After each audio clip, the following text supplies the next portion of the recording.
Good morning. How is everybody doing today? It's a little bit rainy here, like it usually is in December, but all in all, not a bad December morning. I'm just going to give everybody a little minute or two to get themselves settled in, to watch or listen. I've had people telling me, you know what, like I just don't have the time to kind of sit down and watch the whole thing. So I turn it on in the background and I leave you sitting on my counter while I do other things. So it's kind of neat to learn about people. All right. Well, I really want to thank you for tuning in today. And if you haven't had a chance to read my introductory email for today's chat, or you're not signed up to get them yet, you can do so at my website, which is www.oneselfcoaching.com. Or I pinned a post to the top of my Facebook feed at One Self Coaching Facebook page. And today's topic,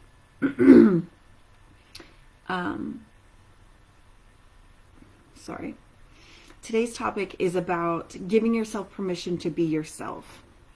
Not just sometimes, but all the time. I stopped there for a second because I was supposed to tell you why it was so important to me, but I thought I'd better tell you the topic first.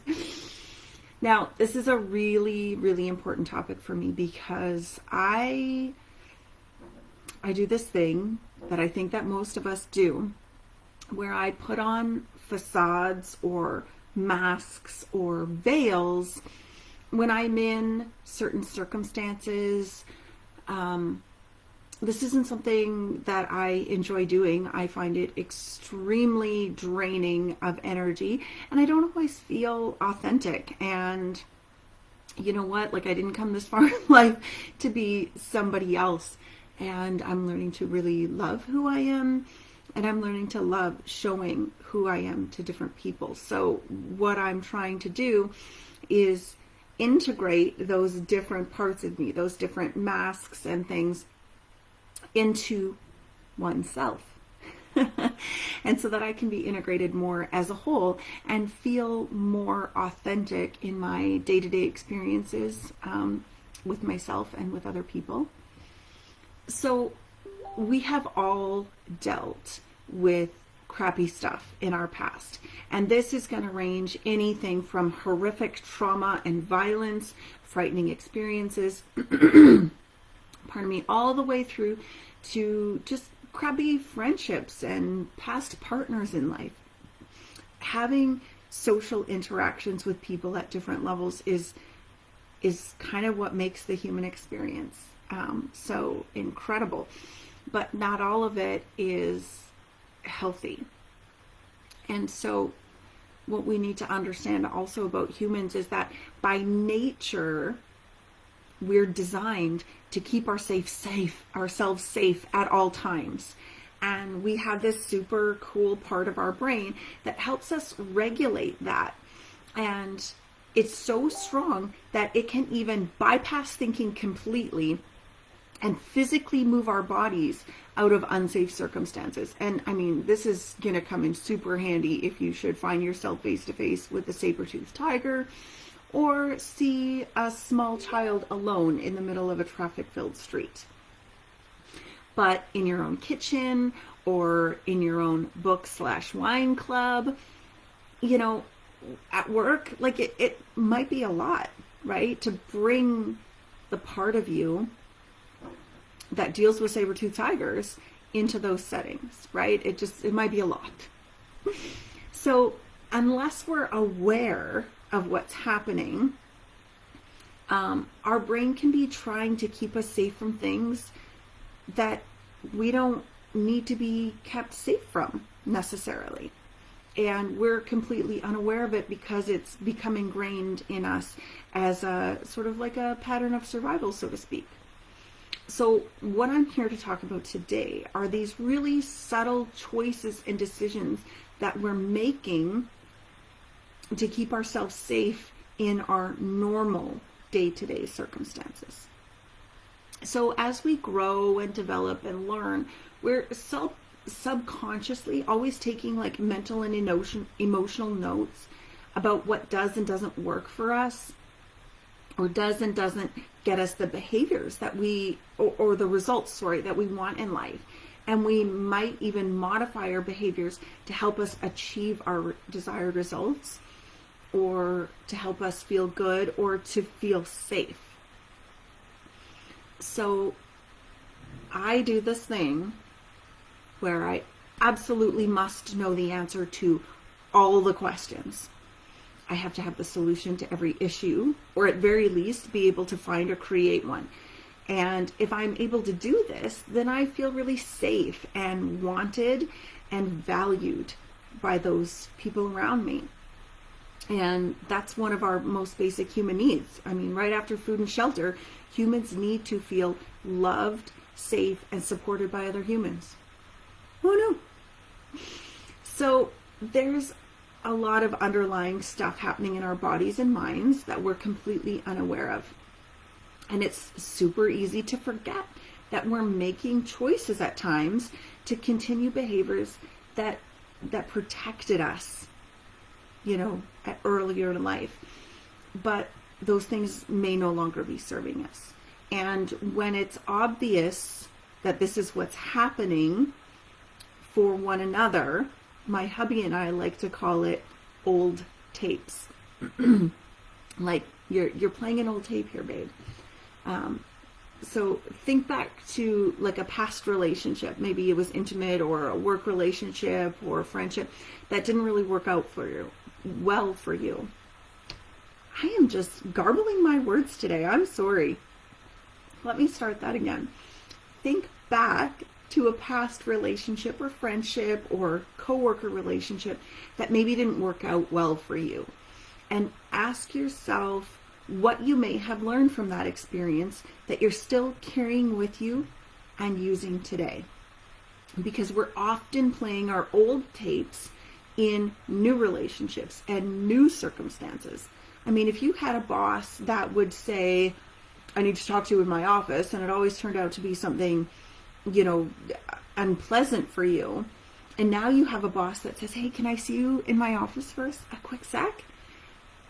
Even though it's obvious that the way those two things are presented, you're going to feel and experience that same thing, that fight or flight kind of mentality, because you're scared of what used to happen. Okay? Now, there's not a single person in our lives who love us in any capacity that wants us to do this to ourselves, right? So, back to me for a sec. I feel extreme pressure when I don't have the answer to a problem or situation, and I don't have it immediately. Like, hey mom, boom, I want that question answered before it's out of their mouth, right? And what happens is I get this overwhelm of fear. And it doesn't feel like fear. It feels like fear and anger mixed together, and like panic. And I've been known to act irrationally when this happens, because my fear presents itself as irritation, anger, and overwhelm that has led me to lash out, right? Like it's not always cool. So in those moments, what's happening is that I'm forgetting that I don't have to have the answer. I don't have to take instant action. I don't have to know exactly what to do or immediately jump to my resources to figure it out. I'm even having a bit of a emotional reaction just talking about it. Because there's a little voice in my head, that voice that I sometimes think is me. And it's telling me that I'm not valuable or lovable, and therefore completely unsafe in my world if I'm not able to give those knowledge or those answers immediately. Like maybe they'll go find someone else who can, right? So the way through all this, right, and through this integration, as with anything awesome, starts with awareness. And the question of the day is, why am I doing this? This question is the key to who we are right now. If we don't know who we are, it's super difficult to know how to move forward, right? So first thing in the morning, why am I waking up or getting up at this time? Meaning so early or so late or right on time. Why did I choose this time? What's important about this time for me? I like to get up before my children and, eat or have a coffee or do yoga or some other self-care practices, or I like to sleep in because that's how I practice self-care. Why did I choose to wear this? Is it a comfort thing? Is it a fashion thing? Is there something else? Like, is my best friend wearing the sweater today and we sent out the memo? We want to be matchy. Why am I eating this or not eating this? Why am I frustrated with my kids right now? Why is it super important to me that I'm on time? And again, as the day goes on, the question will be, why am I doing this? Why am I responding this way in this particular situation? Okay, so huge disclaimer right now. Equally as important to asking yourself the question why is to leave judgment out of it. We are not here to crap all over ourselves for our decisions. We're here to be curious about our decisions, right? Like if you meet someone that you really like and kind of hit it off with, you're going to ask them questions from a curious place because you really want to get to know them better. And it's kind of cool if you can cultivate that relationship with yourself. So we're asking ourselves, why am I responding this way to this situation? There's no right or wrong answers to these questions. Okay? And your answers to these questions may or may not be the same as your best friend or your mom or your neighbor, because you're different people. You're having had different experiences, having different experiences now, and living completely different lives. So we kind of have to override this programming that we have in our minds that says, take all the data, extrapolate, must make sense of it. And if it makes sense for them, it must make sense for me. Well, no. Okay. We're going to just try and let that go a little bit.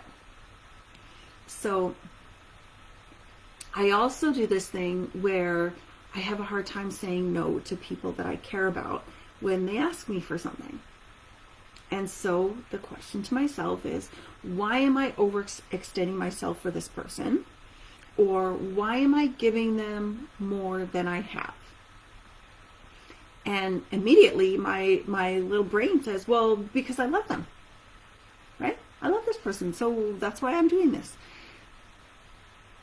But what else? And if I sit for a second and I want to get really real, it's because I'm scared that if I don't complete this request, I might lose their love. So when I say yes to things that I don't necessarily want to do or overextend myself by saying yes, what I'm inadvertently telling myself is that I must do this thing or I won't be loved by that person. Insert greatest fear here. I don't want to give myself that message, right? I want to let myself know that it's okay to be who I am, where I am in that moment when the request comes. And if it's not going to serve me at that time, it's going to lead me to suffering, I don't want to walk down that path. I don't want to trample that grass down any more than it's already trampled down, because then I'll keep naturally going there. I want to take a new path and say, okay, well, why do I want to do this for this person? Yes, I love them. They love me. That's why they asked me. But they don't want me overextending myself. They don't want me suffering to help them. People that you love don't. So this is the opportunities where we can really ask ourselves who we are and why we're doing the things we're doing. So after we've asked ourselves why, then we can say, well, how true is this for me today? Right? When we've been honest and we've really come down to why we're doing something, does that still work for me today? Will my friend stop being my friend if I don't take their call this very second while I'm in the middle of, like elbow deep in the dishwater or trying to make dinner because I'm in a hurry? No, they're not going to stop being my friend if I don't take their call. Is my child going to stop loving me if I can't put them in every activity that they ever wanted to join? Is my spouse going to stop loving me if dinner isn't ready when I get home? Will my neighbors think that I'm a bad person if I park here for 30 minutes, or I have a friend that comes over and parks in front of their house? Is my child's teacher going to think I'm a bad parent if I put Halloween candy in their lunch? My list goes on and on. Right? Fear of judgment is the main reason that I wear so many masks, put on veils, hide behind smoke screens, and basically just hide my true self from others. And that includes those that I share love relationships with. So when asking ourselves why, followed by, is this still serving me? It helps us to get to know ourselves better and move us out of the old tapes that we've been playing, and allows us that space to create new ones that are more up to date and accurate. And it can feel very liberating to move forward without carrying around so much of that old stuff. I know I feel a stronger sense of self and authenticity when I get brave enough to honestly answer my own questions and then move forward without bringing any of my fear-based assumptions with me. So if you'd like to try this and you aren't sure how to do it, or you're feeling a little bit of getting stuck to move through it, please know that I love helping people through this stuff. It's actually what I get paid to do. I love it. I love helping people find their authenticity and then live through it. And so I've got some space for another client or two before the new year, and I would be super happy to help you resolve some of what causes you to suffer unnecessarily. So if that interests you at all, you can reach out to me through my website at www.oneselfcoaching.com or through social media. And until next time, let's be honest and kind.